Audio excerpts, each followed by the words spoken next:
ustaz. Kita tak tahu. Mungkin masa itu sudah menjadi apa yang besar kat UiTM ni panggil apa? Direktor ke apa lah. Kita tak tahu. Mungkin masa tu ustaz dah berumur lah. Kalau umur panjang. Okey. Dengan isytiharnya dasar pendidikan tahfiz negara, kerajaan umum ada bajet untuk tahfiz dalam bajet 2016. Ingat ke tidak ni? Mungkin 2016 tu mungkin duduk di tahfiz ke atau sekolah menengah atau Allah alam. Kerajaan telah umumkan dan ada bajet 30 juta. Saya sendiri minta dengan pihak kerajaan. Datuk Seri, berapa bajet yang Datuk Seri nak bagi?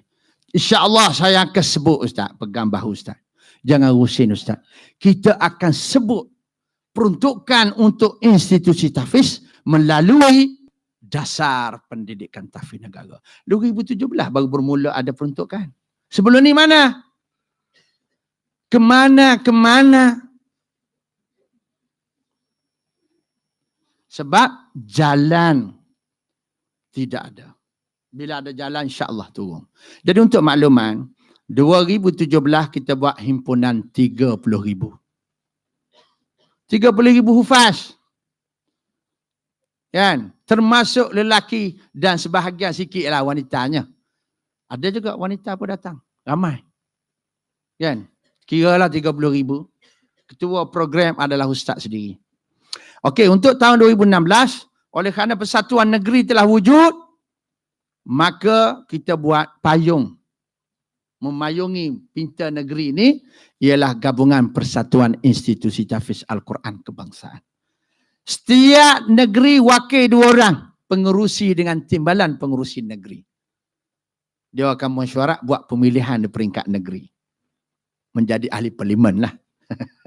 Pergi ke peringkat kebangsaan dan bermesyuarat nak lantik siapa sebagai presiden. Jadi mungkin kerana orang lain tak nak, mungkin ustaz yang nak, jadi dia akan memilihlah ustaz sebagai presiden untuk Persatuan Institusi Tahfiz Al-Quran Kebangsaan. 2017 kita telah wujudkan himpunan 30,000 dan saya telah berjumpa direct. Sebab 30 juta itu diberi kepada sekolah yang berdaftar. Mungkin adik-adik semua ni ada tak sekolah yang tidak berdaftar masa belajar dulu? Ada tak? Ada. Sebab sekolah berdaftar sikit je. Banyak yang tidak berdaftar pada masa tu. Bila ada kes yang berlaku di Keramat itu.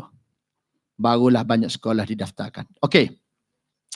2030 kerajaan keluarkan peruntukan berapa juta? 50 juta. Saya ingat sebab bukan persatuan dapat sekolah-sekolah tahfiz melalui JAKIM. Yang 50 juta itu melalui Giat Mara. Sebab ada berlaku kebakaran pada 14 hari bulan berapa? 9. 2017. Di mana? Kuatkan sikit Allah. Di mana? Tak bunyi mana? Campur-campur ni. Lain macam dah bunyi. Di mana? Keramat. Datuk Keramat. Keramat Hujung ya. Betul kan ni? Masa tu menjadi sejarah negara. 23 syuhada mati syahid. Kenapa dipilih di sekolah yang bukan famous sangat di Keramat tu? Sekolah tu bukanlah famous. Kan? Sekolah tu bukanlah hebat sangat. Banyak orang-orang hafiz keluar. Banyak alim tak ada. Tapi kenapa dia dibakar? Kuat sikit. Kenapa dia dibakar? Tak dengar. Sebelah sini. Kenapa?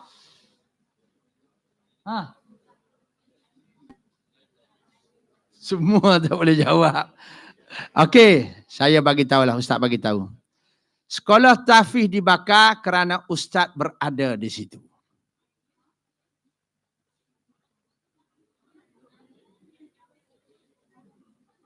Pernah tengok ke muka ustaz ni? Ustaz pengetua yang tahfiz dibakar.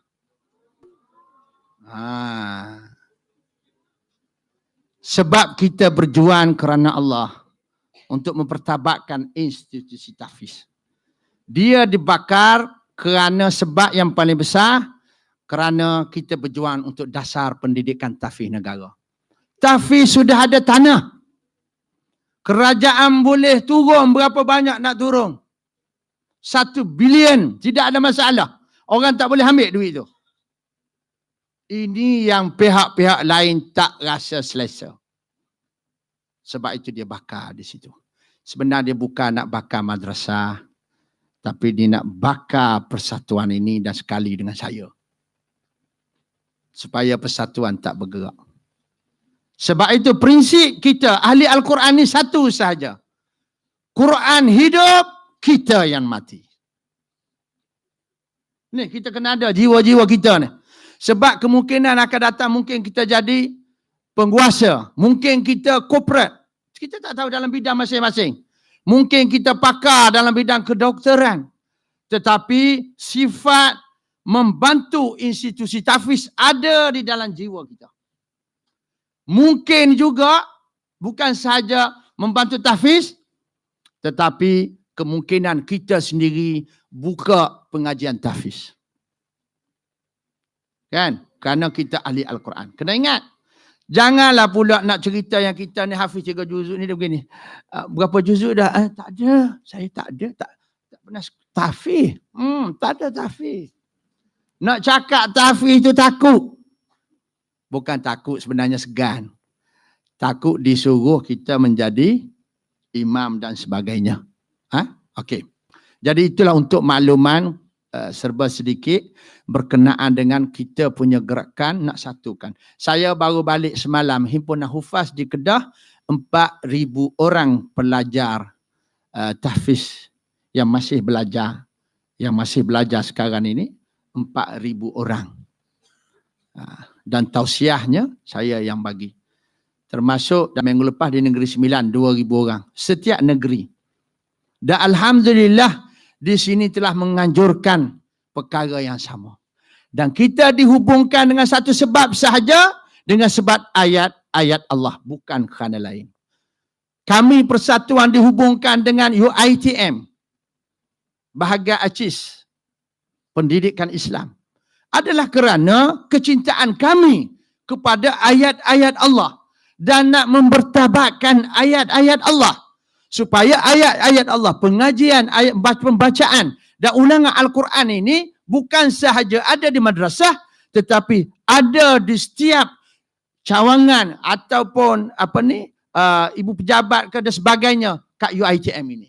Bukan sahaja di madrasah. Sebab itu hasil kerjasama persatuan, pinta gabungan persatuan dengan pihak ACIS, pihak UiTM, alhamdulillah. Kerana di persatuan kita ada plan strategi, buku plan strategi. Kita kumpulkan 10 ulama-ulama dengan 10 profesor-profesor untuk buat hala tuju yang betul kepada pelajar-pelajar tahfiz. Yang nak belajar alim, alhamdulillah tak apa. Yang hafiz 30 juzuk ada syahadah tak apa. Sekurang-kurangnya dia boleh mengajar. Tapi bagaimana dengan mereka yang 5 juzuk? Tiba-tiba tak ada minat lagi nak menghafal. Ataupun kerana masalah keuangan. Ataupun kerana masalah ayah pindah dan sebagainya. Kan? Masalah-masalah tertentu. Ada yang 10 juzuk, ada yang 15 juzuk. Di mana hala tuju mereka? Nak halakan mereka tu ke mana? Daripada situlah kami telah memikirkan yang terbaik untuk pelajar-pelajar tahfiz. Walaupun saya sendiri tidak mengenali adik-adik semua. Tetapi saya kenal adik-adik ini kerana ayat-ayat Allah. Daripada situ kami telah buat orang panggil MOU dengan pihak UiTM, dan alhamdulillah dia telah buat satu produk yang special yang plus tahfiz ini. Yang pertama kali yang ada di dalam Malaysia kita, yang dibuat yang sebegitu baik yang mungkin. Yang mana, macam mana supaya Al-Quran ini terus dibaca. Al-Quran ini terus dibaca. Sebab Al-Quran nak baca perlu ada kekuatan iman. Banyak penjual Al-Quran pernah tengok ke dia baca Quran? Saja nak tanya. Pernah pergi tempat buku-buku jual Quran? Pernah ya? Pernah tengok tak dia baca Quran? Belum tentu. Sebab baca Al-Quran ini perlu ada keizinan, kasih sayang dari Allah. Sebab itu Allah Ta'ala sayang adik-adik semua. Allah Ta'ala bawa ke sini. Duduk di bawah satu plan yang panggil, yang plus tahfiz di bawah UiTM. Yang mana di situ ada bacaan Al-Quran. Betul kan ni? Betul. Yang betul kena kata betul ya. Yang tak betul kena tak betul. Berapa jam satu hari? 1 jam satu hari? Naik pula dah 2. Macam mana ni? Ini menunjukkan baca ke tidak? Okey, kalau ikut dalam plan bersama dengan UiTM yang kita telah bincangkan. UiTM pun fikir juga macam mana pelajar-pelajar tahfiz yang tak apa orang kata tak habis ke apa, macam mana dia duduk kat UiTM, dia orang pun boleh baca Quran, dia paling tidak dia ulang balik Al-Quran yang dia sudah hafal. Sebab wajib hukumnya mengingati yang sudah kita hafal. Dan menjadi haram, dosa apabila kita tinggalkan hafazan kita. Setiap huruf kita kena bertanggungjawab di depan Allah Rabbul Jalal. Adik jangan main-main. Kalau kita sudah pijak kaki ke dalam hafazan Al-Quran, sekali-kali kita tidak boleh angkat kembali. Kecuali kita masuk dua-dua dan terus melangkah ke dalam bacaan ayat-ayat Allah. Itu tandanya Allah sayang kita. Kalau tidak awal-awal lagi Allah Ta'ala tidak letak. Allah Ta'ala hantar ke lain. Pergi kat Bukit Bintang ke?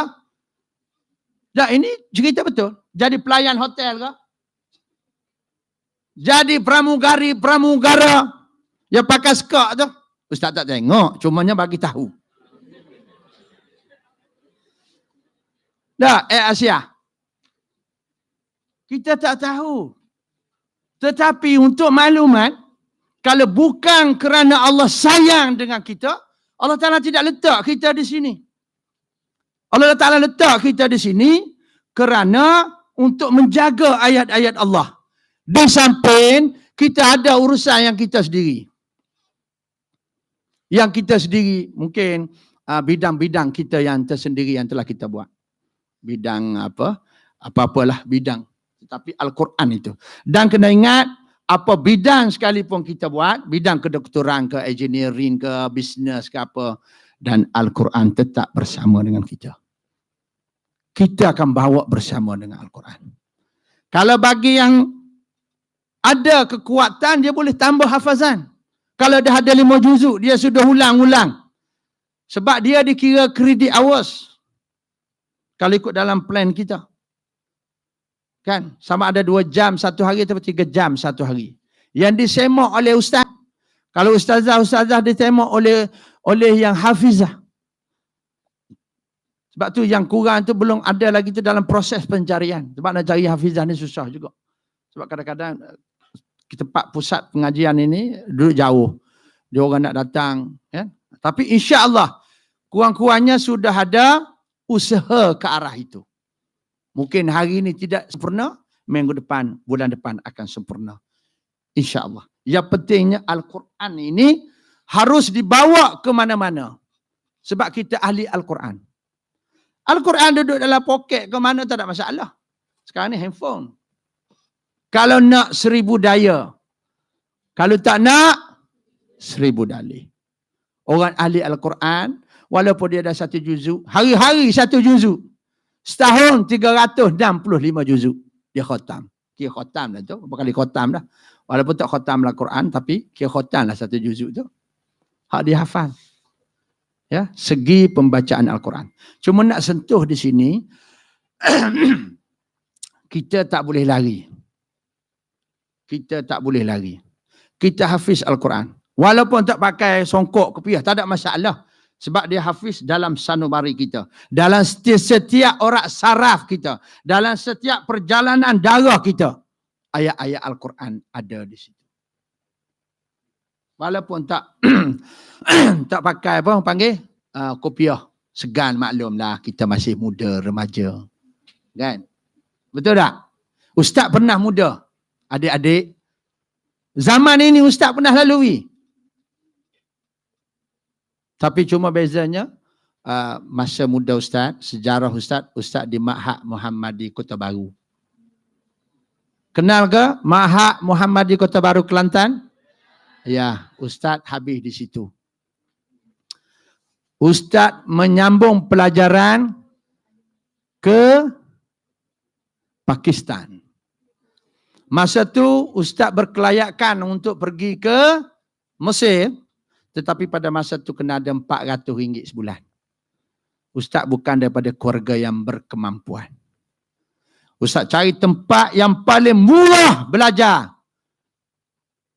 Tapi jauh. Tak naklah pergi Indonesia. Angkat sikit nampak. Tak nak. Pergi jauh sikit. Kawan-kawan pergi Syria. Kawan-kawan pergi Mesir. Pergi Jordan. Jordan pada masa tu 600 sebulan. 700. Pada zaman, bukan zaman lah.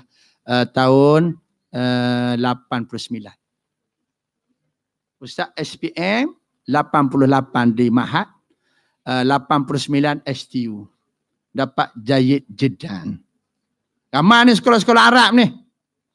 Nak bercakap pasal sekolah Arab, Ustaz ada pengalaman. Nak bercakap pasal madrasah, Ustaz ada pengalaman.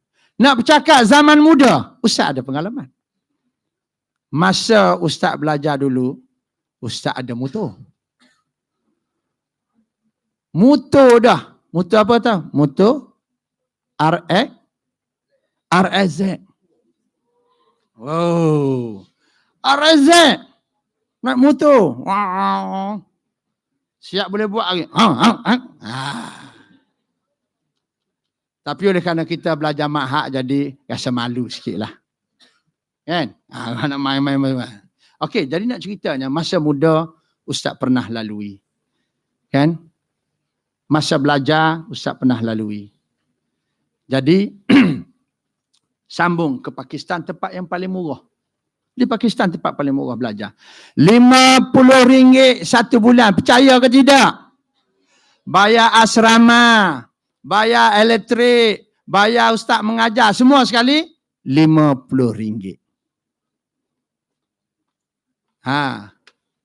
Ustaz buat 200 je sebulan. Bukan bawa, berbelanja kita 200 je sebulan. Sekali dengan makan, minum, nak berjalan, nak melepok, nak mengecai. Semua sekali. Ustaz di Pakistan pun ada motor. Di Pakistan bukan motor sini. Kat Pakistan motor yang besar tu, kalau sini 400 cc lah. Kan? Pernah tengok cerita Hindustan? Motor besar. Motor tu ada. Satu kat sana, masa belajar dulu. Ulang alik daripada Ustaz tidak duduk asrama. Itu duduk kat luar ulang alik. Jadi ini pengalaman belajar banyak, alhamdulillah. Cuma apa yang penting ialah kita bawa Al-Quran bersama dengan kita. Sebab saya sendiri pun tidak tahu. Saya dilantik menjadi presiden untuk institusi tahfiz. Lepas ini saya akan turun ke Pahang. Habis program di sini. Merasmikan Mesyuarat Agung Pintar Pahang. Perjalanan, pergerakan saya pun tak tahu. Tapi Allah Ta'ala dah letak tugasan ini. Kan? Boleh bayang tak macam mana bila sekolah dibakar? Bukan sekolah terbakar. Statement kena betul. Sekolah dibakar. Dia tutup semua, masuk gas bakar. Memang niat nak mematikan. Dan orang kuat ustaz, orang kanan kiri, ustaz dalam persatuan, dua-dua meninggal. Pejabat kita pun terbakar. Tingkat atas 3 asrama, tingkat 2 adalah pejabat pintar kebangsaan. Nampak tak? Dia orang marah sebab tahfiz ini tumbuh macam cendawan. Sebab itu masa himpunan 20,000 dia orang dah cuba. Ingat tak? Adik Sakif dulu, ingat kah? Di Johor Bahru. Bukan Johor Bahru. Segamak ke apa? Kota Tinggi Kota Tinggi. Adik Sakif ingat ke? Adik Sakif kena rotan sebiji mati. Ingat? Macam mana dia orang viral? Tahfiz dera. Betul ke? Tahfiz dera. Tahfiz kena tutup. Ditekan kerajaan. Tutup tahfiz. Kerana tahfiz dera. Masa itu kami berpersatuan. Ustaz Pembangun. Ada program je tengok ada press. Ada program je macam ni kan. Kita keluar masa tu lah. Keluar dah ada press kat luar. Ustaz boleh ustaz ni ambil gambar apa. Jadi kita minta pada masa tu kita redakan masyarakat. Bersabar kata. Jangan kerana nyamuk seko. Kelambu dibakar. Ini bukan saja kelambu. Kan tilam-tilam sekali bakar. Nampak? Jadi daripada situlah apa yang kita tengok. Bahawa cubaan untuk menutup tahfiz ini memang sentiasa ada. Kerana bila ada kebaikan, di situ ada keburukan. Bila ada malam, di situ ada siang. Betul ke? Di mana ada cerah, di situ ada gelap. Di mana ada suka, di situ ada duka. Jangan bermain dengan api. Sebabnya, dalilnya, kalau kita matikan semua lampu ni, automatik gelap datang. Betul ke? Perlukah tidak kita panggil gelap? Tak perlu panggil. Wahai gelap, datanglah kamu. Tak perlu. Tutup je lampu, gelap datang. Kalau gelap buka je lampu, wahai gelap, pergilah kamu ke mana-mana. Tak perlu. Dia akan pergi dengan sendirinya. Sebab itu bila kita bawa Al-Quran sebagai maksud kita, di situ ada kebatilan. Di situ ada kedurjanaan. Di situ ada kejahatan dan sebagainya. Kerana di mana ada malaikat, di situ ada kejahatan dan sebagainya. Di mana ada para rasul, para nabi, di situ ada para syaitan, penjahat-penjahat dan sebagainya. Dia tak boleh bersama. Dia tak boleh duduk sekali. Okey. Jadi direngkahkan ceritanya. Apa yang paling penting sekarang, harapan saya kepada adik-adik semua, ulanglah balik Al-Quran. Walaupun tak banyak, kalau kita ada 10 juzuk contohnya, saja nak tanya dah. Yang 10 juzuk ke bawah, cuba angkat tangan. Yang telah menghafal 10 juzuk ke bawah. Angkat tangan, jangan segan, jangan silu, jangan malu. Kerana Allah bersaksikan, kerana Allah. Allah nak angkat tangan, bertakut, saya tahu dah takut. Ni tak tanya yang 30 juzuk ni. Bawa tanya 10 juzuk pun dah begitu dah. Angkat tapi tak nampak. Orang sana tak nampak dah gitu. Tak apa, tak ada masalah. Okey, yang pentingnya ialah kita mesti sempurnakan apa yang telah Allah Ta'ala bagi kepada kita. Bukan semua ni. Ini semua pilihan Allah. Saya pun pilihan Allah. Bukan saya nak. Dan kalau saya melahirkan syahadat, saya pun tidak nak. Tetapi itu satu anugerah. Melahirkan hafiz, semua sekolah boleh. Hafiz 30 juzuk. Melahirkan ulama, sekolah-sekolah boleh. Pun apa sekolah pula? Apa ni? Merasah-merasah mana yang alim. Tapi untuk melahirkan syahadat tak boleh. Boleh ke? Ada ke produk syahadat? Sekolah tahfiz ke mana-mana. Sekolah kami mengeluarkan produk terbaru, produk syahadat. Ada? Tak ada. Syahadat ini adalah pilihan Allah. Cuba tengok ujian dia setakat mana kena pada saya, pada Ustaz. 3-4 bulan. Lepas tu pula puak-puak yang jahat ni viralkan. Bawa pengetua Seksyen 302. Oh, kita pun bukan ahli mahkamah. Ni takut. Tapi sebenarnya Allah Ta'ala nak ajar kita supaya berani. Jangan takut pada segala-galanya. Sebab itu sekarang ni Ustaz selalu naik mahkamah. Sebab ibu bapa yang meninggal tu ada di kalangan mereka yang saman. Padahal mereka belajar free. Tempat saya free. Free of charge. Tidak ada RM1 pun dikenakan pengajian. Bermula pada 2001. Sampailah sekarang. Tidak ada yuran. Macam mana Ustaz Abang Khairi panggil uruskan sekolah. Tidak ada pungut derma. Tak ada. Pernah jumpa ke Darul Quran pungut derma? Terbakar baru ni orang lain minta, kita tak minta pun. Sebab tu kalau tengok kita punya bekas tu tak cantik. Kotak lah, teng biskut lah. Sebab kita tak nak nampak yang kita ni pungut derma. Sebab bila memungut derma ini satu kehinahan kepada institusi tahfiz. Tapi kalau orang nak bagi, kita tak tolak. Rezeki jangan ditolak. Musuh jangan dicari. Nampak tak? Kita jangan bermusuh dengan siapa-siapa. Tetapi rezeki berjuta kita tidak tolak. Nampak tak? Jadi konsep kita kena betul.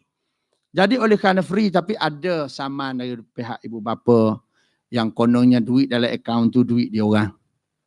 Bukan duit sekolah. Masuk dalam akaun sekolah duit dia orang. Dia pun samalah di mahkamah. Mahkamah pun dia minta bekulah akaun sekolah. Akaun sekolah dia beku. Maksudnya duit kita kat dalam tak boleh, duit yang sumbangan pun tak boleh. Pihak dia orang pergi jumpa lagi dengan Majlis Agama Islam, jangan bantu tahfiz ni. Majlis Agama pun 1 sen pun tak bantu. Nampak tak? Sebenarnya saya tidak salahkan mereka kerana Allah Ta'ala nak kuatkan kita. Kerana saya presiden institusi, presiden gabungan persatuan. Allah Ta'ala nak tengok kekuatan kita. Apabila naik mahkamah, turun mahkamah, naik mahkamah, turun mahkamah, Allah bisa tegang biasa. Tengok mahkamah tidak ada apa dah. Dulu kita tengok polis pun takut. Sebab kita salah naik motor ke kereta dah. Sekarang tak ada masalah. Tengok polis biasa aja. Kan? Jadi nak ceritanya sebab apa benda ni berlaku. Sekarang ini sekolah-sekolah tahfiz dalam Malaysia ini kita ambil berat. Kalau kena saman, kita akan bersama dengan mereka. Contohnya Ashabab. Pernah dengar cerita Ashabab? Tahfiz Ashabab. Tak pernah, bukan tak pernah dengar, tak ingat. Di Kepong, sekolah tahfiz di Kepong. Tak baca paper kot. Banyak baca Quran.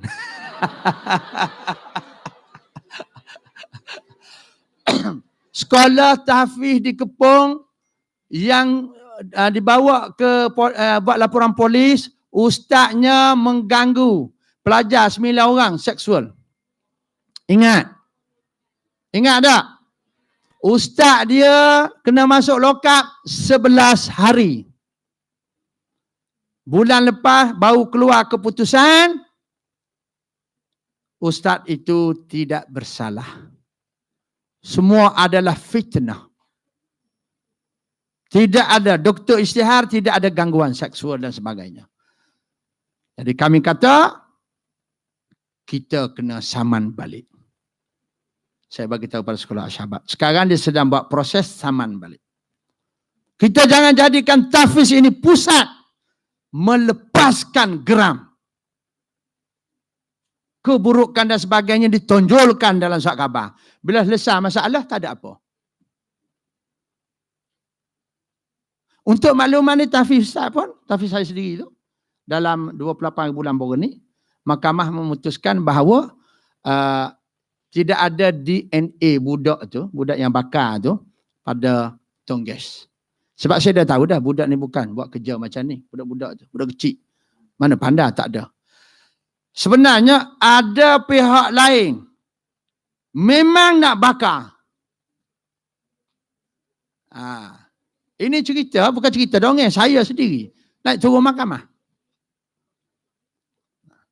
Dan ada cubaan dari pihak lain nak tutup tahfiz saya. Tahfiz ustaz, tahfiz kita orang semualah. Tahfiz kita semua bukan tahfiz ustaz je. Sebab kita semua bertanggungjawab. Dia guna semua kekuatan yang dia orang ada.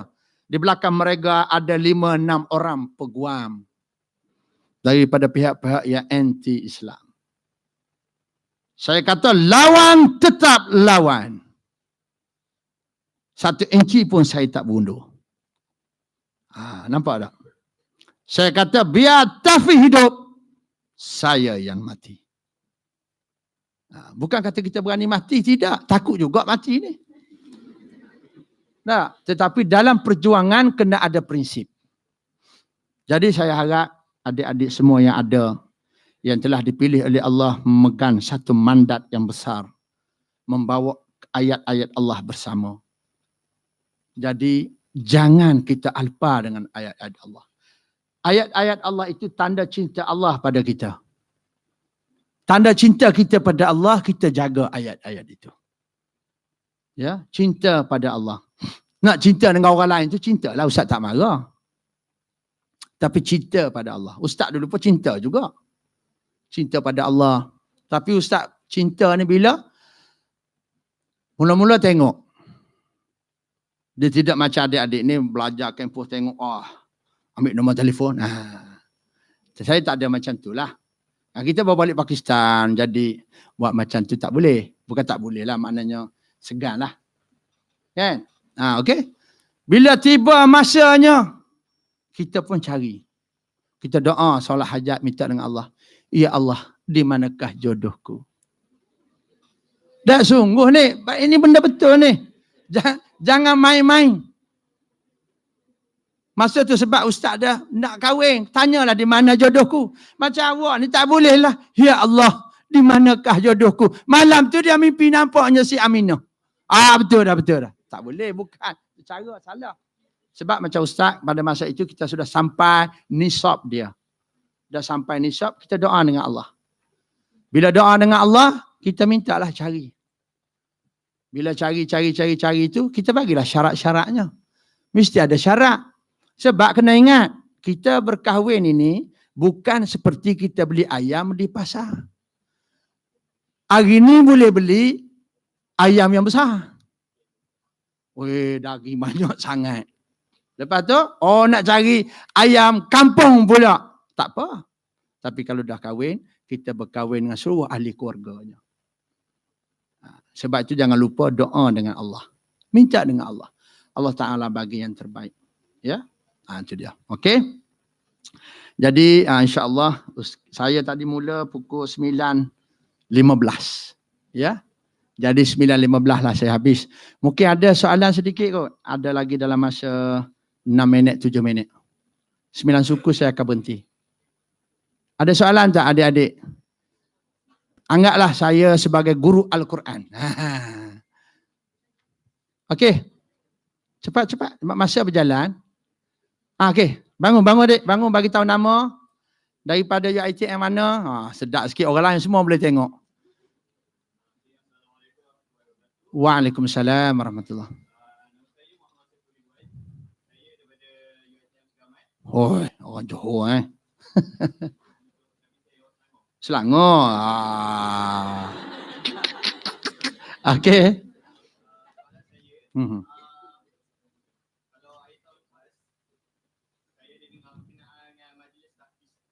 Okey.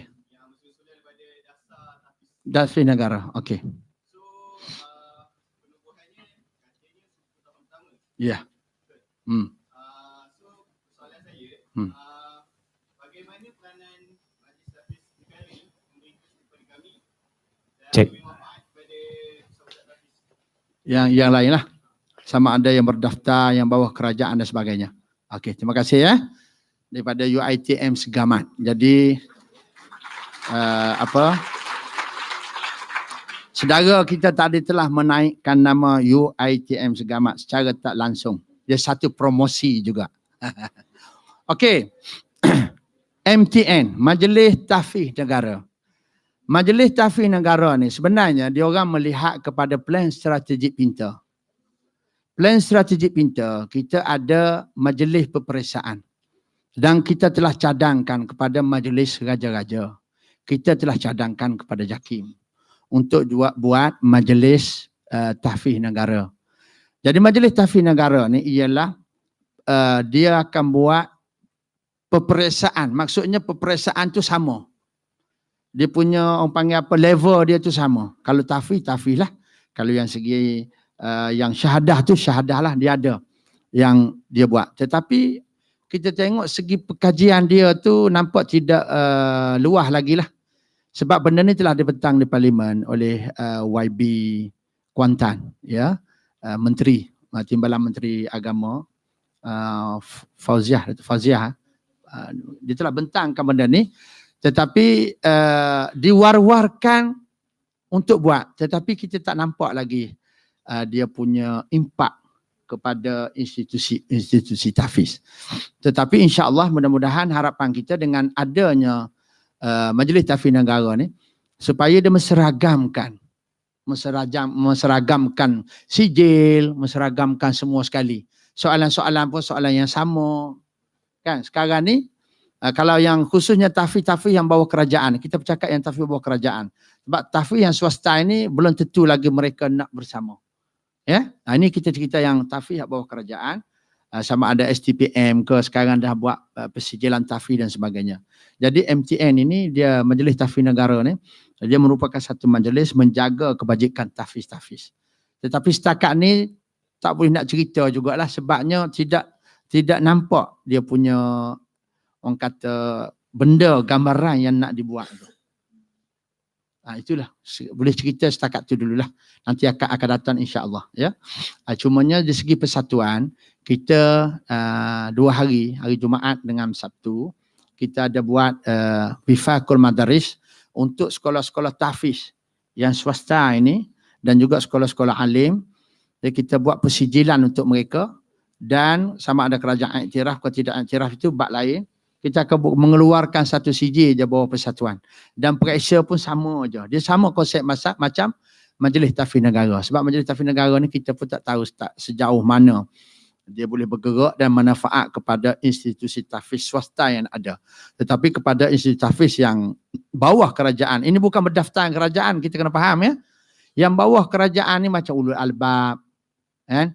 Yang ada sekolah-sekolah terpilih yang buat pengajian tahfiz, ini hak bawah kerajaan.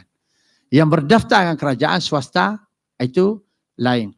Kita tak tahu setakat mana keberkesanan Majlis Tahfiz Negara. Terima kasih, ya. Soalan? Satu lagi, ada masa sikit lagi. 3 minit. Last, 1 minit. Satu soalan je. Cepat, wakil UiTM mana pula? Wanita pula lah. Wanita, jangan segan, jangan malu, jangan silu. Cepat.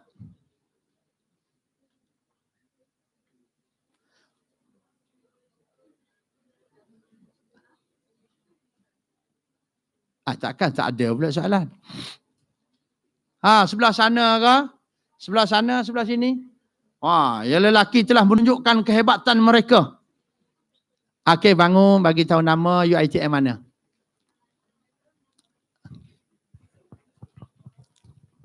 Assalamualaikum, nama saya Nur Syifa Usna daripada UiTM Shah Alam. Daripada? UiTM Shah Alam. UiTM Shah Alam, pusat lah, ya. Shah Alam. Okey. Soalan saya, macam mana dengan mak tahfiz yang bukan warga negara, macam Rohingya semua tu under PINTA ke? Ke dia under lain yang bukan warga negara? Okey, terima kasih. Okey, dia macam ni. Kita persatuan ini, kita tidak melihat kepada dia warga negara ataupun tidak. Kita melihat kepada institusi tahfiz itu sendiri.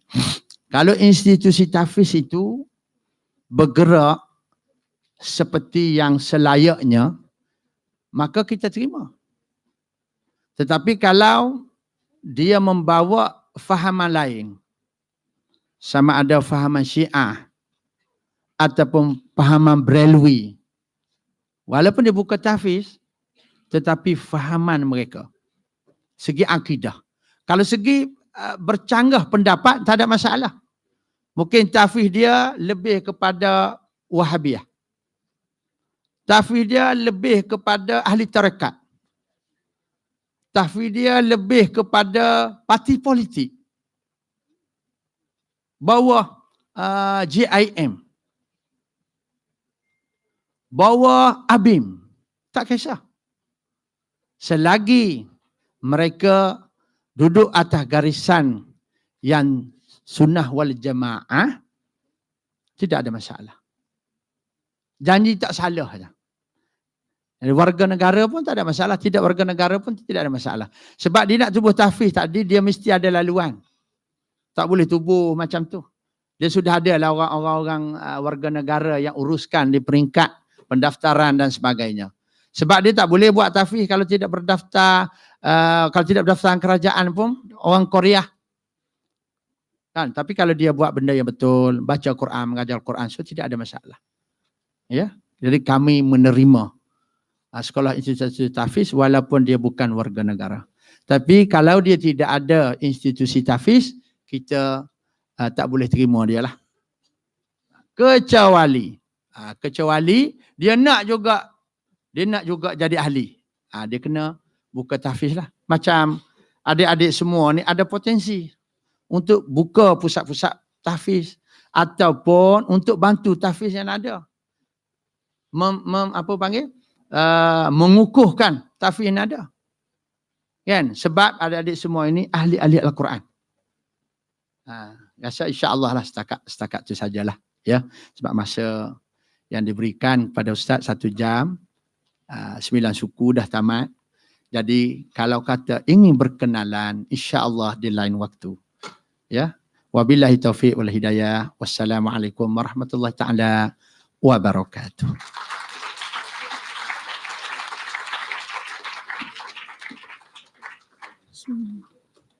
Terima kasih diucapkan kepada Ustaz Zahid Mahmud di atas perkongsian sebentar tadi. Dan ini saya menjemput Ustaz Yatman, seruan wakil pihak UiTM bagi menyampaikan sedikit cenderia hati kepada penceramah kita pada pagi ini.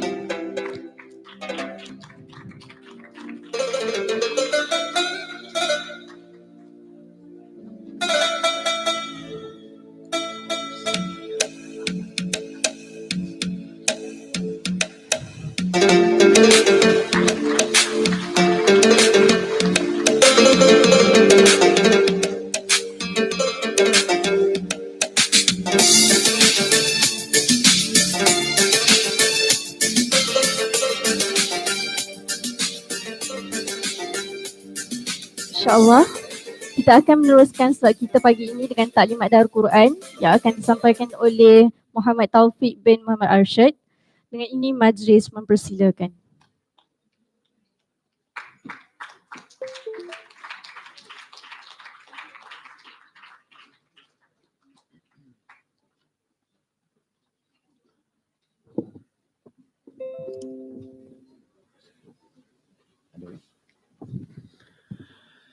Bismillahirrahmanirrahim.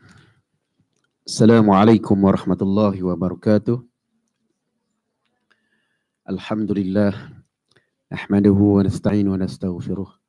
Salatan wa salaman ala Rasulillah wa ala alihi wa sahbihi ajma'in. Subhanaka la ilma lana illa ma 'allamtana innaka antal alimul hakim. Wa la hawla wa la quwwata illa billahil aliyyil azim.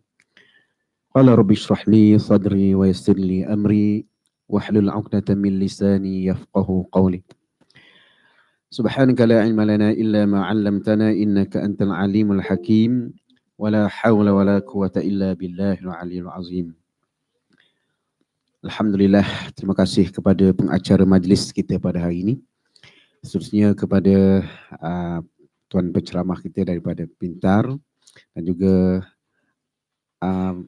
Tuan Prof. Ya, tak ingat nama.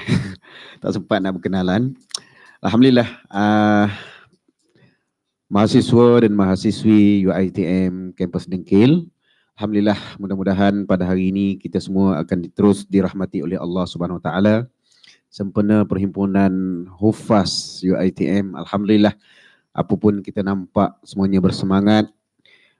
Mudah-mudahan di kampus UiTM ini juga para hufaznya dapat terus mengharumkan nama UiTM. Ya, para hufaz juga boleh bersama dengan golongan-golongan profesional yang lain, boleh berdiri sama tinggi, duduk sama rendah, insya-Allah. Bahkan peranan para hufaz ni lebih besar di mata masyarakat sebenarnya. Jadi mudah-mudahan harapan ataupun cita-cita mahasiswa dan siswi yang ada sekarang ini di UiTM Dengkil ini juga dapat direalisasikan seperti mana di kampus-kampus lain ataupun di pusat-pusat tahfiz, pengajian tahfiz di tempat-tempat lain lah. Jadi itulah seperti mana yang saya difahamkan, ini adalah harapan juga daripada pihak universiti sendiri supaya program tahfiz ini dapat dijalankan dengan baik dan dapat menarik minat lebih ramai para mahasiswa di UiTM ini insyaAllah. Ini sedikit sebanyak pengenalan berkenaan dengan Darul Quran ya. Ini daripada Darul Quran selaku pensyarah di sana. Dan hari ini kedatangan saya bersama dengan seorang pelajar saya di sinilah. Jadi mungkin ada tak nampak sebab terlalu ramai kan rupanya. Saya ingat tak ramai rupanya memenuhi auditorium ini. Masya Allah. Ini para hufaz dan hafiz dan hafizah UiTM rupanya ramai juga. Ingatkan nampak di Darul Quran saja ramai. Rupanya di UiTM juga ramai para hafiz-hafizahnya. Alhamdulillah. Tahniah. Ini perkembangan. Sampai tak nampak sampai nak kena melangut ni.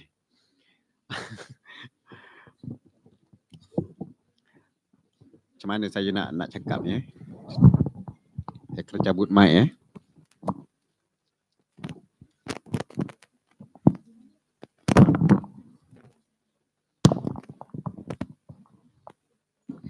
Okey, seperti mana saudara-saudari nampak, inilah berkenaan dengan Darul Quran. Saya ke depan minta izin. Baru nak nampak sikit. Kalau saudara-saudari nampak itu sejarah ringkas perkembangan Darul Quran. Sekarang ni umur Darul Quran dah pun 53 tahun. Bermula daripada 1966 kan. Ditubuhkan 1996, idea daripada Perdana Menteri Malaysia yang pertama. Dan terus beroperasi sebagai aktiviti di Masjid Negara. Aktiviti yang pertama, tahfiz ni di Masjid Negara. Seramai 8 orang pelajar pada masa itu. Sehingga sebelum 1997 beroperasi sebagai sebuah unit dengan nama Mahat Tahfiz Al-Quran wal Qiraat. Kemudian dinaikkan taraf sebagai salah satu bahagian di JAKIM dengan nama Darul Quran JAKIM. Darul Quran ni diguna pakai namanya tu sampai sekarang lah. Belum ada perubahan apa-apa lagi. Kemudian 1 November 1998 ditempatkan di kampus tetap di Kuala Kubu Baru. Sekarang ni kita pos di Kuala Kubu Baru. Selangor lah ya. Kadang-kadang ada juga orang yang tak tahu di mana Darul Quran, kampus mana, kat mana. Sebut Kuala Kubu Baru pun ada juga orang Selangor tak tahu kat mana Kuala Kubu Baru. Pelik juga kan. Kalau orang negeri lain tak tahu kat mana Kuala Kubu tu, logik jugalah. Ini orang Selangor sendiri pun tak tahu. Rupanya Kuala Kubu Baru ni hulu. Hulu. Di Hulu Selangor ni maknanya mungkinlah orang tak berapa nak tahu sangat hulu kan. Okey. Ini antara generasi yang pertama. Lama kan? Saya nak turun sikit lagi. Sebab nanti kan sakit. Okey, yang berdiri kita tengok tu. Kenapa ni? 4, 6, 8 orang sahaja pelajar generasi pertama. Yang ni generasi yang pertama mula-mula program tahfiz diperkenalkan di Masjid Negara. Okay, next.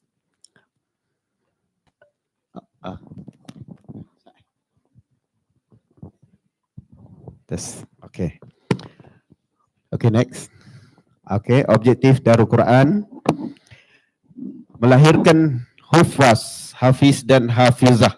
Seperti mana yang dicita-citakan oleh pihak UiTM sendiri pun begitu.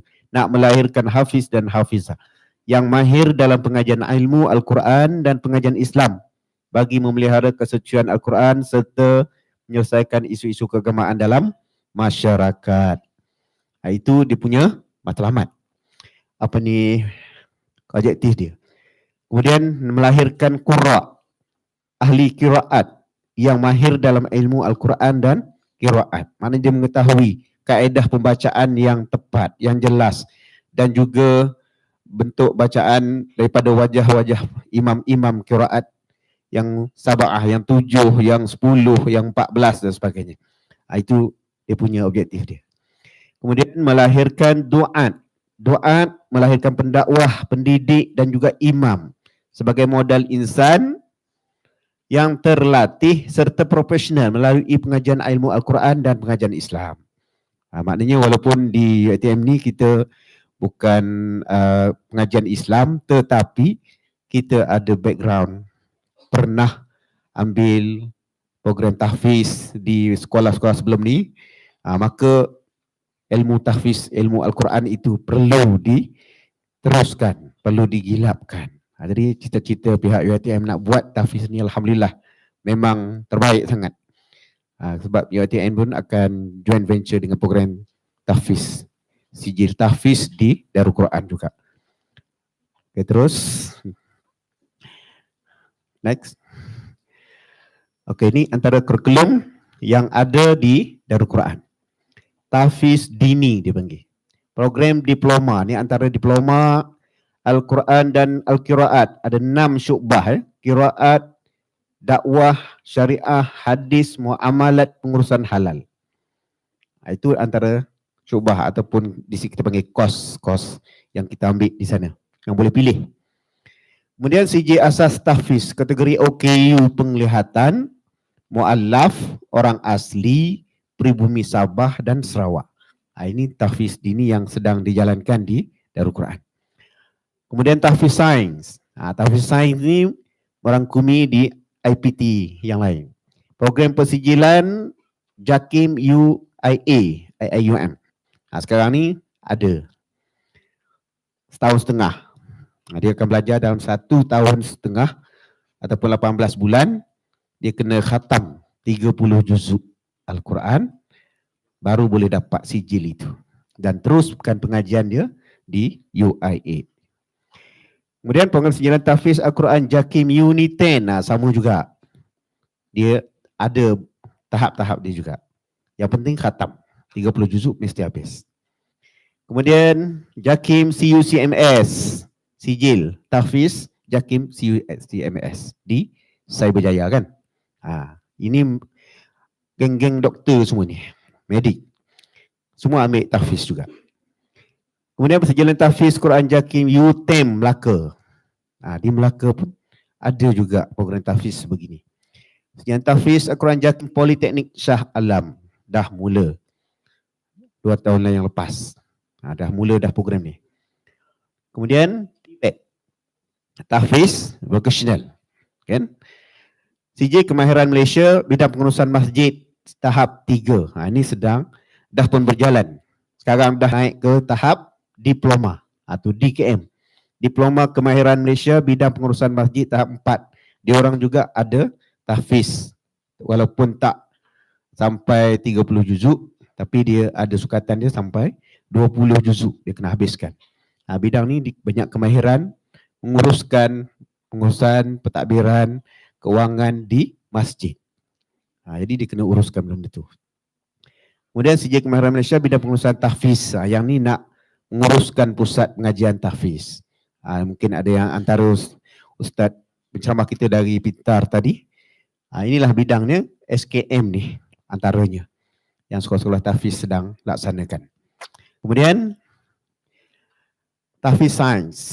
Persijilan tahfiz, kita wujudkan program hufaz profesional lahir dalam muzakarah masa depan Darul Quran yang dianjurkan oleh JAKIM pada 21 hingga 22 Februari pada tahun 2000. Masa tu yang berbahagia Prof. Dr. Siddiq Baba selaku ahli lembaga Darul Quran. Dia pensyarah UIA kan. Jadi ini punya idea dia. Idea untuk nak wujudkan program persijilan tahfiz di UIA waktu tu.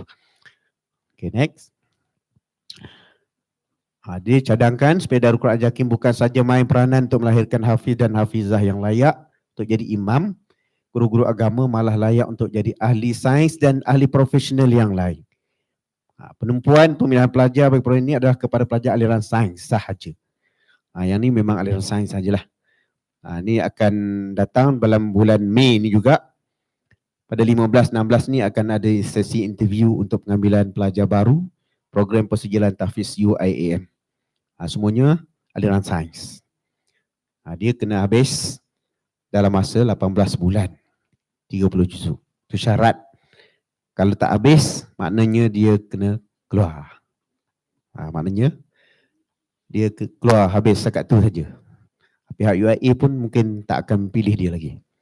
Sebab dalam perjanjian dia, dia kena habis 30 juzuk, auto akan masuk UIA. Dia tak pergi mana-mana dah.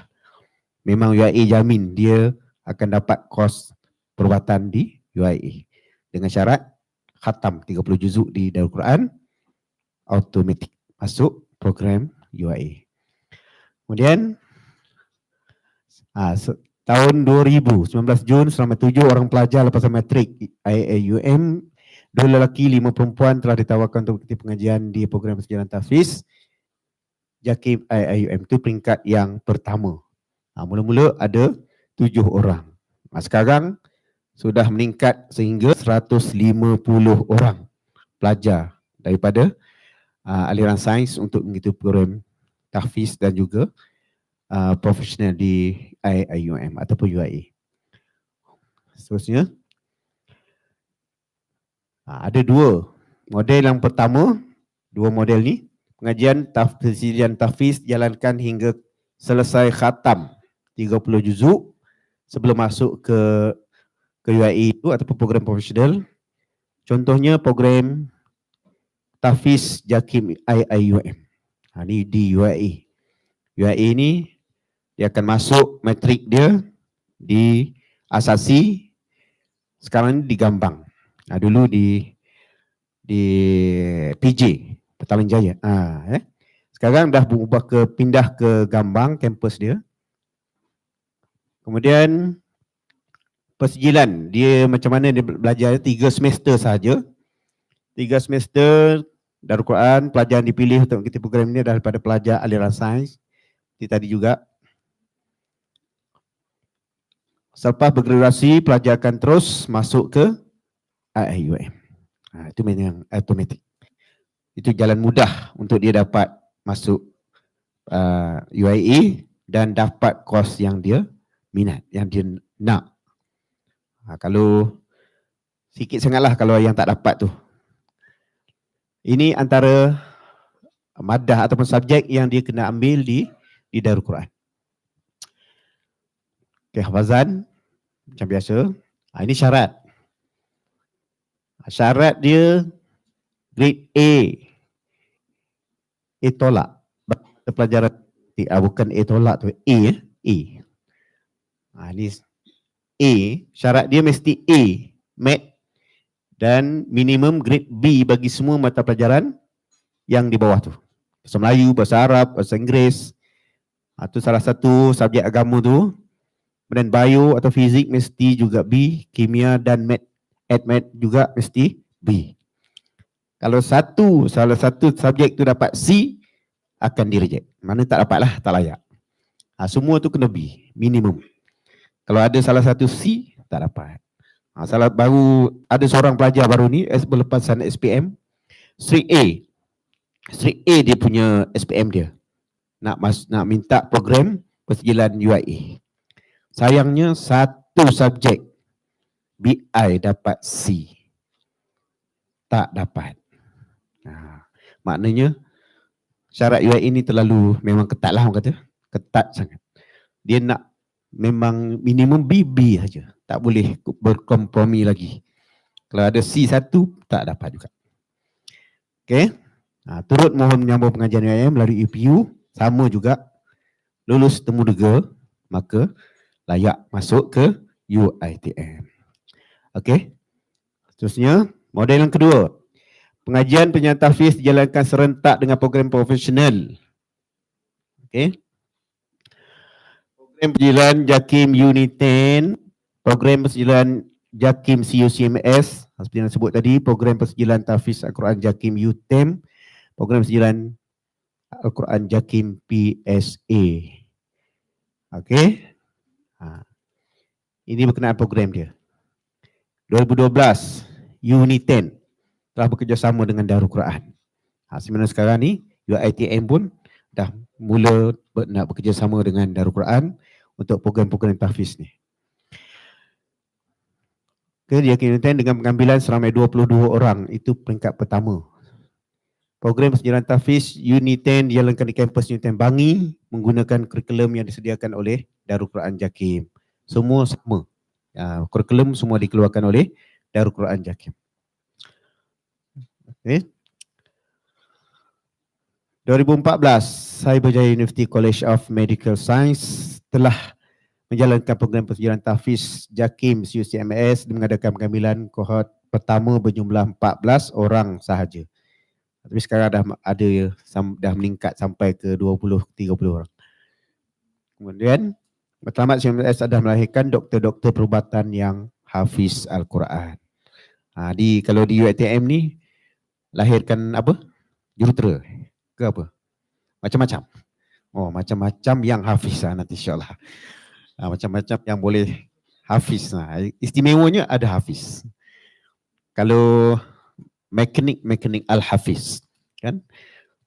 Kalau jurutera al-hafiz. Begitulah. Contohnya lah. Ini maklumat berkenaan program sejarah tahfiz JAKIM UTEM. Ini UTEM Melaka. 2016 bermula, 19 orang pelajar. Ya. Pelajar sejarah tahfiz JAKIM UTEM terdiri daripada pelajar jurusan kejuruteraan elektrik, kejuruteraan elektronik, komputer, pembuatan dan teknologi maklumat, juga komunikasi. Ini UTEM. Kemudian PSA ni. PSA Politeknik Sultan Salahuddin Abdul Aziz Shah. Tanya PSA itu apa kan? Politeknik. Politeknik Sultan Salahuddin Abdul Aziz Shah. 9 orang pelajar. Peringkat pertama. Peringkat awal tu memanglah kat mana-mana pun kecil dulu. Kelompok dia yang kecil, jumlah yang kecil. Tapi makin lama makin berkembang. Sebab mungkin ada pelajar-pelajar lain juga terpengaruh ataupun berminat nak join program kita tu, program tahfiz itu. Saya rasa program tahfiz ni satu program yang boleh bagi refresh jiwa, minda, akal. Jadi nak mendekatkan diri dia dengan Al-Quran, nak mendekatkan diri dia dengan Allah SWT. Jadi melalui itu untuk tarbiyah diri dia. Ya, kalau tak ada program ni kadang-kadang nak baca Quran pun nak ambil masa yang lama mungkin. Tambah-tambah esok nak puasa kan. Bulan Ramadan ni lah baru nak buka Al-Quran untuk bertadarus. Kalau tak Ramadan mungkin tadarusnya tahun depan pula lah. Tunggu Ramadan akan datang. Ramadan demi Ramadan baru kita bertadarus ataupun pegang ataupun dekatkan diri dengan Al-Quran. Lepas pada tu mungkin tak sempat, sibuk dan sebagainya kan. Contoh di UiTM ni saya percaya semuanya terbaik belaka ya. InsyaAllah. Okey. Seterusnya kursus program persijilan model 2, 60 jam kredit. Teras, Hifzul Quran Syafawi, Tahriri, ada tajwid, ilmi dan amali, dan juga adab hamalatul Quran. Subjek elektif dia akidah, fiqh, badah, tafsir. Yang ni yang kena belajar di sana. Kemudian apa tu? Cabaran dulu. Ini cabaran bagi orang yang nak hafal Quran lah. Kita sebagai hafal Quran ni, cabaran dalam menjalankan program tahfiz ni bagi yang kita baru nak mula. Kalau dah mula tu mungkin tak ada masalah, tak ada rasa cabaran sangat. Calon pelajar, tidak semua pelajar yang cemerlang akademiknya mampu menghafaz Al-Quran dengan baik. Tak semestinya. Dia 10A ke, 11A ke, 12A ke, tak semestinya dia mampu untuk menghafal Al-Quran keadaan baik ataupun sempurna. Bahkan orang yang tak dapat A pun dapat B ke, dapat C ke, tetapi hafazannya lebih sempurna, lebih cemerlang, lebih mantap daripada orang yang straight A itu. Kenapa? Sebab orang-orang yang nak hafal Quran ini dikira sebagai insan-insan terpilih. Kan? Insan-insan yang terpilih oleh Allah Subhanahu Wa Taala untuk menghafal kalam sucinya. Hafal Al-Quran. Kalau tak terpilih, tak payahlah nak buat macam mana pun memang tak dapat. Paksa macam mana sekalipun memang tak akan dapat hafal seperti mana orang lain hafal.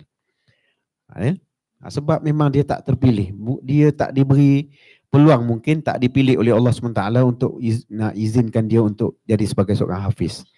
Tetapi bagi orang-orang yang terpilih, kita mungkin yang ada dalam audio hari ini, terpilih sebagai insan terpilih untuk menghafal Al-Quran, maka ambillah peluang ini. Kerana kita ni dipilih oleh Allah, bukan dipilih oleh manusia. Kan? Dipilih manusia ni secara perantara saja. Tapi hakikat sebenarnya adalah Allah SWT yang pilih kita, yang bagi peluang untuk kita nak menghafal ayat-ayat suci Allah SWT ini. Ya, itu calon ni. Suasana percampuran antara pelajar yang perlu menghafal Quran dengan pelajar biasa. Ini kena ada sedikit diri sendirilah macam mana kita nak luangkan masa untuk bersama dengan kawan-kawan yang bukan hafiz, yang bukan menghafal Quran. Tetapi kita letakkan diri kita sebagai penghafal Al-Quran. Masa ataupun suasana, tempat itu kita kena ada sedikit perbezaan dengan mereka.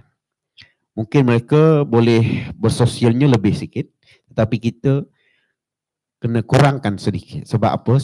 Itu kadang-kadang boleh membawa kepada gangguan jiwa-jiwa, mental ataupun pemikiran kita. Hati kita ni sebagai penghafal Quran ni kena dalam keadaan yang tenang, hati kena bersih, jiwa kena rasa tenteram, tidak boleh ada gangguan ataupun jiwa kacau. Jiwa kacau tu memang susah nak hafal Quran. Memang kena fresh betul-betul. Kena segar, relax daripada unsur-unsur negatif. InsyaAllah Al-Quran itu akan masuk sikit demi sikit ke dalam jiwa yang bersih. Al-Quran tidak akan bersama dengan suasana ataupun tempat yang kotor, tempat yang tak bersih.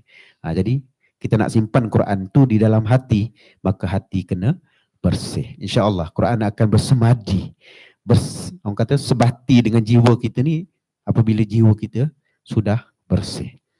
Itu syaratnya. Okey. Tempoh masa yang singkat, jadual waktu kelas subjek lain selain kelas tahfiz yang terlalu padat. Masa, kadang-kadang kita banyak subjek lain yang kita nak study kan. Di tahfiz ni memang kena ada satu pengorbanan. Kena berkorban nak dapatkan masa untuk hafal itu. Kalau kita target hari ini nak dapat 2 surat, maka daripada lepas maghrib itu dah kena prepare. Prepare untuk hafal. Mula hafal sikit demi sikit, sampailah waktu isyak, sampailah ke bangun tidur sebelum subuh itu. Bukan bangun tidur selepas subuh.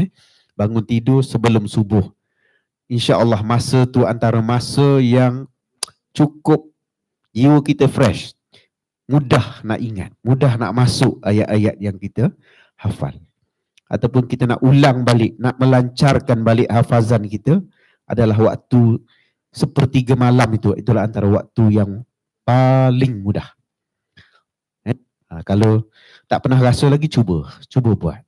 Bangun 1/3 malam, tahajud sikit, tak banyak pun 2 rakaat cukup lah. Tak payah banyak-banyak. 2 rakaat pun cukup lah, tahajud dulu. Doa sikit, minta kepada Allah supaya mudahkan kita punya urusan nak menghafal ayat-ayat suci Al-Quran ini. Waktu tu kita cuba buka Quran, mula baca, kan, sebolehnya menghadap ke arah kiblat, tempat kita solat tadi ke atau tempat lain ke, kat meja ke, tak ada masalah. Yang penting tempat tu selesa dan tenang. Tak ada gangguan apa-apa. Tak ada gangguan radio, tak ada gangguan suara-suara muzik lain dan sebagainya. tak ada gangguan suara-suara orang-orang bercakap ke apa ke, maknanya jauhkan daripada sebarang-sebarang gangguan, insya-Allah jiwa kita akan tenang dan mudah kita nak hafal Quran itu. Ya. Okey. Kemudian masalah untuk mengekalkan hafazan. Sekarang di kategori di sini dah berapa juzuk dah ni? Dah berapa dah? Dah mula ke belum? Dah mula kan? Takat ni dah berapa juzuk? 20? 10? Ke dah ada khatam? Yang dah khatam ada tak? Ada? Alhamdulillah. Yang dah khatam tu maknanya boleh kongsikan. Boleh share pengalaman menghafal dengan rakan-rakan yang baru nak menjinak diri dengan Al-Quran itu. Itulah peluang kita sama-sama kawan-kawan ni. Dengan rakan-rakan kita yang dah hafiz itu, di sini dia hanya nak ulang balik saja, maka ambil dia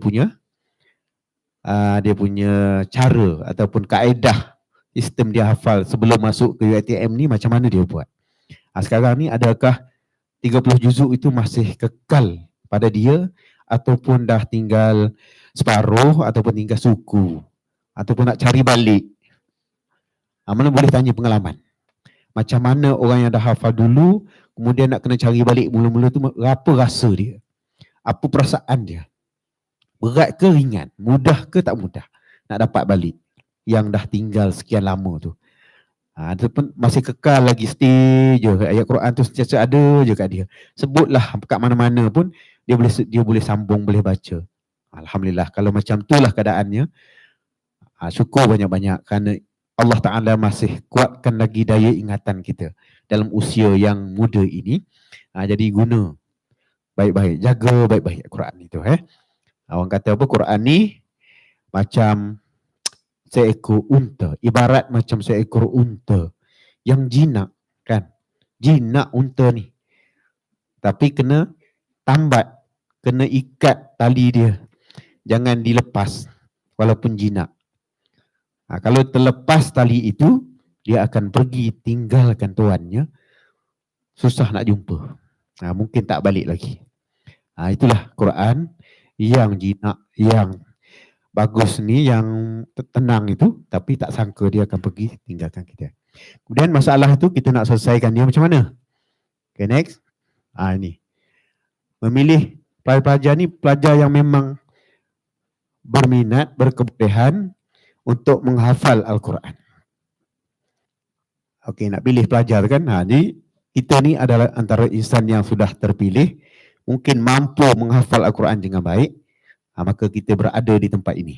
Alhamdulillah. Kemudian tahfiz, pelajar tahfiz dengan pelajar biasa, mungkin suasana pengajian pun mungkin agak berbeza, kena asingkan dulu. Kemudian insentif menaja pengajian tahfiz pelajar. Mungkin di sini ada dapat allowance apa ke? Tak ada gini. Belum ada. Lepas ni boleh suarakan, insya-Allah pihak UiTM akan mungkin boleh bagi insentif sikit, sebulan 100 ke 200 ke, kan? Ini sebagai motivasi ataupun sebagai vitamin lah kepada pelajar UiTM ni kan. Tahfiz ni insya-Allah. Kalau Darul Quran, pelajar tahfiz Darul Quran itu semuanya diberi beasiswa. Sebulan 450. Kan? 450 je. Tak banyak pun. Tapi itulah sebagai suntikan semangat untuk terus nak sebagai hamlatul Quran itu. Ya. Mudah-mudahan di UiTM pun adalah suntikan begitu ya. Jadi kena bagi semangat sikit, ke mana tunjuk kita ni memang semangat, sokong dengan program tahfiz yang UiTM nak buat ni, insya-Allah suatu hari akan ada benda itu sebagai vitamin kepada para penghafaz Al-Quran insya-Allah. Boleh ke? Setuju dengan saya? Insya-Allah akan dapat, insya-Allah suara ni akan didengar oleh pihak UiTM nanti. Okey, memperuntukkan waktu khusus pagi sesi kelas tasmik. Tasmik ni memang pagi kan? Ke ada malam? Malam pun ada? Pagi? Pagi tak ada? Ada juga maknanya bahagi-bahagi masalah. Apapun ikut bila pihak pengurusan Mungkin pagi, mungkin malam tu ada waktu yang sesuai, boleh tasmid juga, tak ada masalah. Yang penting iadah itu, ulangan tu jangan tinggal. Ulangan tu tak kira masa. Pagi ke, petang ke, malam ke, waktu subuh ke, sepertiga malam ke, iadah tetap perlu iadah. Walau di mana kita berada. Ya.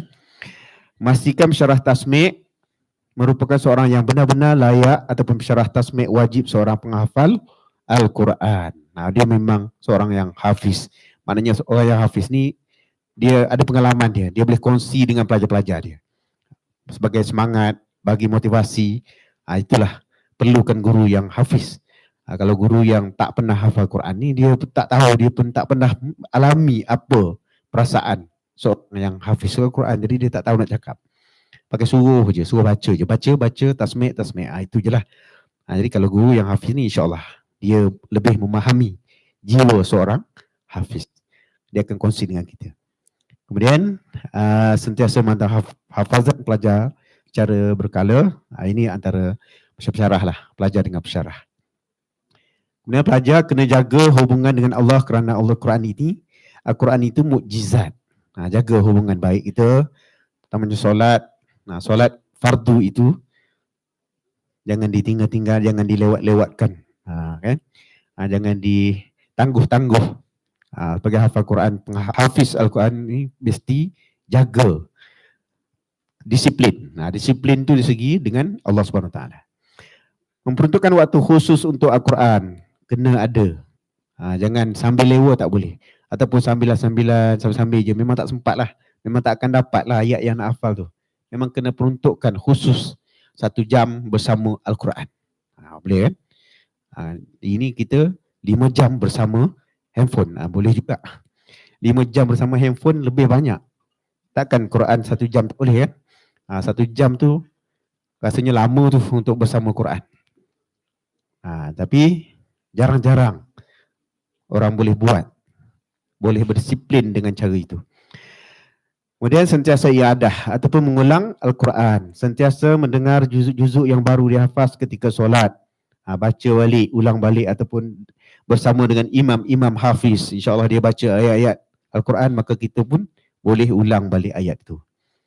Melazimi solat jemaah. Pertama sekali, kita yang lelaki kena rajin-rajinlah solat berjemaah di masjid ataupun di surau. Jangan jemaah di bilik je. Di bilik pun jemaah juga tapi kurang sikit. Biar kita berjemaah dengan jemaah yang ramai. Di UiTM ni kalau ada 1,000 pergi jemaah. Baru dapat pahala banyak. Orang lelaki ni memang itu satu perkara yang perlu dijaga. Solat berjemaah. Yang wanita, perempuan tak apa. Dia solat di rumah ataupun di bilik dia pun tak ada masalah. Kan? Okey. Sentiasa melihara perbuatan dan tutur kata. Perbuatan kita, fi'il kita ni. Suka buat apa? Benda-benda lara, benda-benda yang tak mendatangkan faedah, yang boleh menjejaskan pahala ataupun mendatangkan dosa, maka perlu dijauhkan. Banyakkan berdoa supaya kita sentiasa ingat Al-Quran. Kena berdoa. Kan? Kita hubungan kita dengan Allah Ta'ala tu mesti akrab, mesti rapat, tak boleh renggang. Ya. Kemudian teknik dia, mungkin siswa-siswi kita di sini, yang ada di sini semuanya dah ada teknik yang diperkenalkan oleh Ustaz tasmid. Kena pasti kebolehan menghafal kita, berapa tempoh masa yang diperlukan. Kita target, kita sendiri tahu sejauh mana kemampuan kita. Kita mampu setakat mana. Jadi kita lebih tahu. Maka kena letakkan masa dia. Tentukan bahagian muka surat Al-Quran yang nak ditasmid itu. Untuk esok nak tasmid berapa muka surat? 2, maka cuba sedaya upaya untuk dapatkan 2 muka surat. Kemudian tasmid dengan guru tasmid kita. Kemudian peruntukan masa khusus untuk menghafaz muka surat tersebut berdasarkan potensi diri. Maknanya kemampuan kita. Kalau rasa semuka je lah. Yang penting lancar. Jangan semuka tu baca tak lancar juga. Sangkut lagi. Itu maknanya sampai bila pun tak lancar-lancar. Cuba Baca berulang-ulang kali muka surat yang tak dihafaz dengan bacaan bertajwid. Tajwid tu penting. Ada orang baca Quran boleh tetapi tajwidnya Masya Allah, boleh kata hancur. Pakai hantam saja. Baca Quran ikut suka. Tak boleh. Kena bertajwid. Wajib. Langgar hukum tajwid haram, berdosa. Jadi kita tak boleh langgar. Kena belajar. Bagi memudahkan hafazan, bahagikan bahagian yang tak dihafaz kepada beberapa bahagian. Bagilah. Kan contohnya satu muka surat bahagi kepada 3 ataupun 4 bahagian. Bagilah 3 baris ke 4 baris. Hafal dulu. Ingatkan dulu 4 baris tersebut. Lancar betul-betul. Dah lancar, sambung pula yang kedua. 4 baris yang kedua ke? Cuba. Lancarkan lagi. Bila dah lancar 4 baris, 8 baris tersebut, sambung daripada baris yang pertama sampai ke baris yang ke-8. Macam lancar dah 8 baris tu, baru sambung 4 baris yang ketiga pula. Bagi macam tu lah. Supaya kita boleh dapat semua tu secara kuat. Kita baca pun dalam keadaan yakin. Kita tasmik esok tu pun dalam keadaan bacaan yang bagus, lancar, bertajwid dan sebagainya. Kan? Kalau di istilah di Q, di Darul Quran tu sebut masyi. Tahu masyi? Masyi itu maknanya bacaannya mantap, sempurna. Ingatannya kuat. Itu dia kata. Begitulah. Ya. Kemudian ulang hafazan bahagian kecil tersebut sehingga lancar. Ulang daripada atas sampai ke bawah muka surat tu beberapa kali. Biarlah penat sikit. Tak apa. Letih. Biar penat kerana mengulang ataupun membaca Al-Quran. Bukan penat main game. Kan sini tak ada lah kan. Ni cerita tempat lain lah. Sekarang ni isu game ni sensitif, tak boleh sebut. Sebut game je, tersentap dia. Tak apa. Sampingan. Ada juga kan. Ada kalanya rasa nak main juga, tak apalah, mainlah. Tapi jangan lebihkan masa bermain game itu daripada masa baca Quran. Biarlah Quran tu lebih daripada main game itu. Ya. Okey. Setelah lancar, pindah ke bahagian kecil kedua. Macam tadi tu. Setelah lancar lagi, gabung lagi. Bahagian-bahagian yang seterusnya.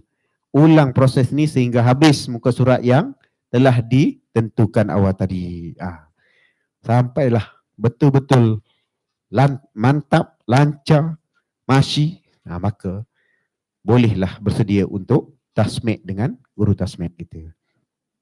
Okay, next. Okey, habis hafaz muka surat yang ditentukan, ulang lagi tanpa mushaf berada dekat. Cuba jauhkan diri. Bukan nak jauhkan daripada Quran tu. Ni nak test power kita.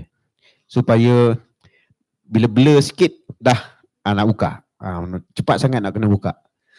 Biar kita nak test power kita, kita letak jauhkan sikit atau pergi ke satu tempat yang memang jauh daripada Quran tu. Tak ada Quran, kita duduk sekejap baca. Memang Quran pun tak ada. Last kali dia akan biasa kat mana ni, ayat mana ni, di mana ni, tempat mana, kepala ayat, tengah ayat, ujung ayat, apa berhentinya. Last kali dia akan cari. Tak apa, boleh cari balik. Carilah Quran, buka balik, ayatnya begini. Okey. Lepas tu terus lagi. Sampai boleh lekat. Lakukan solat sunat dan baca surah yang telah dihafal tadi. Sekiranya boleh dibaca, insyaAllah pelajar tidak akan bermasalah untuk tasmik pada esokkan hari. Dia akan lancar insyaAllah. Okay. Next. Sesi kelas. Okay. Sekarang dah pukul 10 dah. Saya dipahamkan pukul 10 kita nak kena stop. Ada perasmian Okay. Tak apa, sikit lagi. Masa kelas digunakan sepenuhnya dengan aktiviti menghafal Quran tanpa membuat aktiviti lain seperti tidur, bersembang, buat assignment. Yang ni sampingan. Buatlah benda-benda yang berfaedah bersama Quran kita. Ini antara gambar-gambar majlis menandatangan MOU antara DQ dengan IPT lain. Okay. Next. Okay, habis. Khairukum man ta'allamal Quran wa 'allamahu. Jadi, alhamdulillah. kita sebaik-baik orang yang menghafal Quran, orang yang bersama Quran, insya-Allah sentiasa dirahmati oleh Allah Subhanahu Wa Taala. Tambah lagi esok dah kita nak sambut Ramadan, nak puasa kan. Jadi bulan yang penuh barakah itu gunakanlah sepenuh masanya bersama Al-Quran. Kita mentadabbur Al-Quran, mudah-mudahan kita sentiasa dipelihara, dikasihi, dirahmati oleh Allah Subhanahu Wa Taala. Okay? Jadi ada apa-apa ke nak tanya sikit sebelum nak tutup? Ya. Yeah. Tak ada. Okay, kalau tak ada apa-apa, jadi sekadar itulah dulu untuk sesi kita bersama pada hari ini bersama Darul Quran dan juga UiTM. Mudah-mudahan program ini dapat direalisasikan dan dijadi satu kenyataan yang benar-benar boleh bagi sumber inspirasi kepada pihak UiTM, impak yang bagus, yang terbaik kepada kita semua untuk ummah, bukan kita saja, bahkan ummah di luar sana yang mendahagakan ilmu-ilmu Al-Quran ini. Jadi maka kitalah generasi yang bakal mengorak langkah membawa ilmu-ilmu ini ke tengah masyarakat suatu hari nanti, insya-Allah. Jadi segala kekurangan daripada saya, mohon ampun dan maaf. Mungkin itu saja yang dapat saya kongsikan hari ini. Insya-Allah di lain waktu kita jumpa lagi dan kita boleh tanyalah apa yang kita nak tahu daripada ilmu-ilmu Quran dan kaedah-kaedah menghafal yang betul dan sebagainya. InsyaAllah, wallahu alam. Assalamualaikum warahmatullahi wabarakatuh.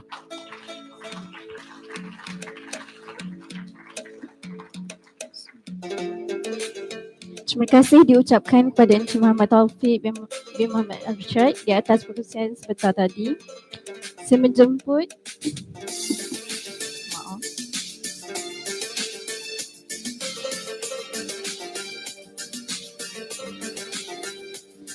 Dengan ini saya menjemput Ustaz Yadman Sarwan, wakil pihak UiTM bagi menyampaikan sedikit cendedah hati kepada penceramah kita pada pagi ini.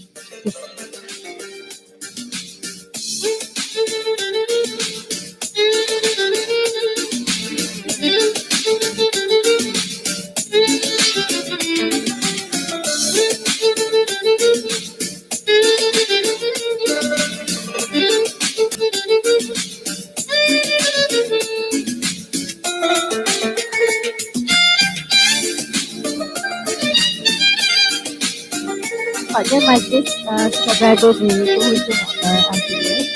Sebelum saya mengundur diri, saya mohon maaf di atas tindakan saya sepanjang saya mengendalikan majlis ini. Kita tutup majlis kita dengan tasbih kafarah dan surah Al-A'la.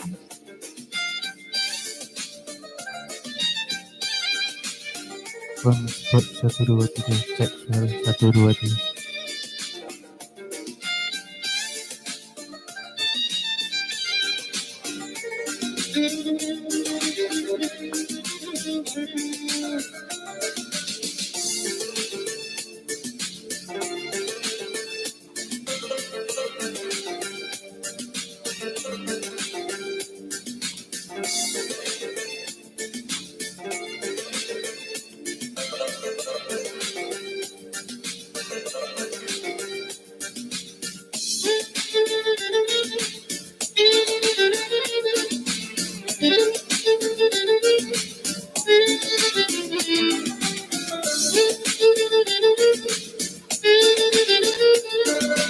Cuan suara 1, 2, 3, 1, 2, 3, cuan suara 1, 2, 3. Cuan suara 1, 2, 3.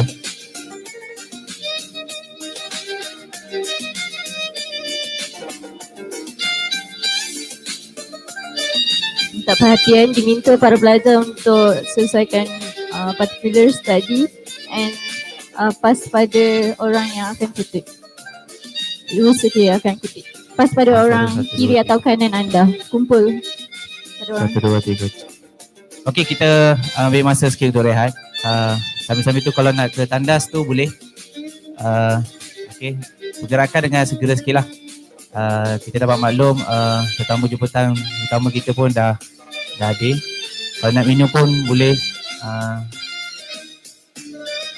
Ini tau last minum esok puasa. Okay. Alright. Kalau dah tak nak minum tu telan air liu yang ada tu. Cek 1, 2,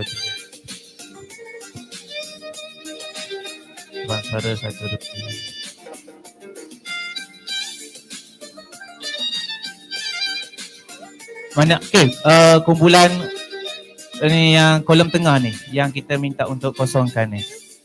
Penuhkan dulu sebelah sana sebab tadi tengok ada yang kosong sebab kita nak setting kedudukan terus. Yang mana last kali kita terpaksa transfer ke DKD 3 tu, jangan bersedih.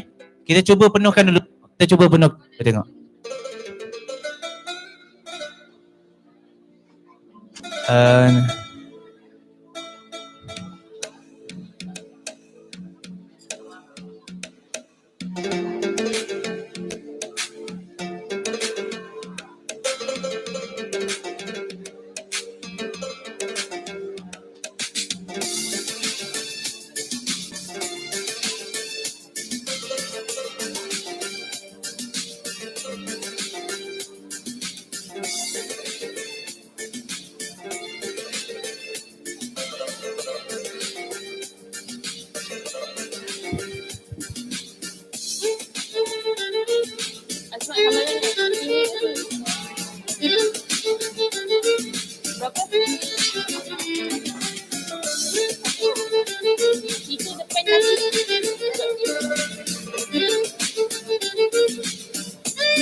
Aman datang depan.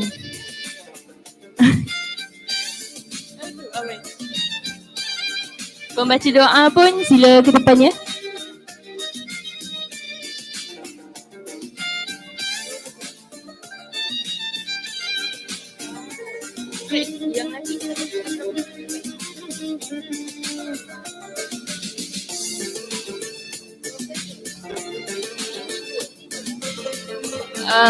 Minta perhatian kepada pelajar perempuan, sila penuhkan seat di bahagian hadapan kecuali 2 row dekat depan ni, yang bahagian kiri ni.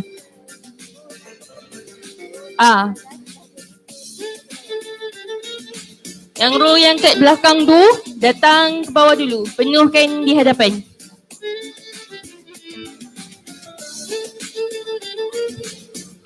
Yang lelaki pula boleh penuhkan sampai row yang second.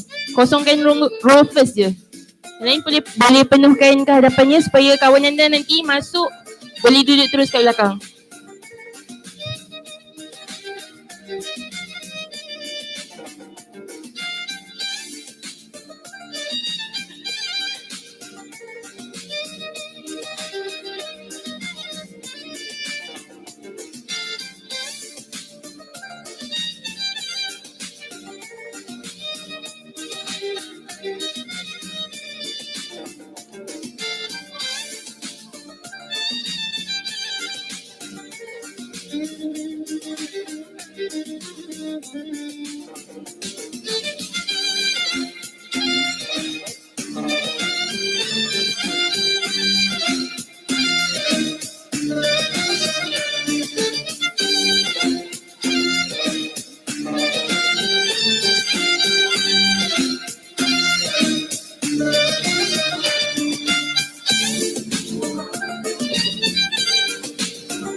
Cuan suara 1, 2, 3, cek 1, 2.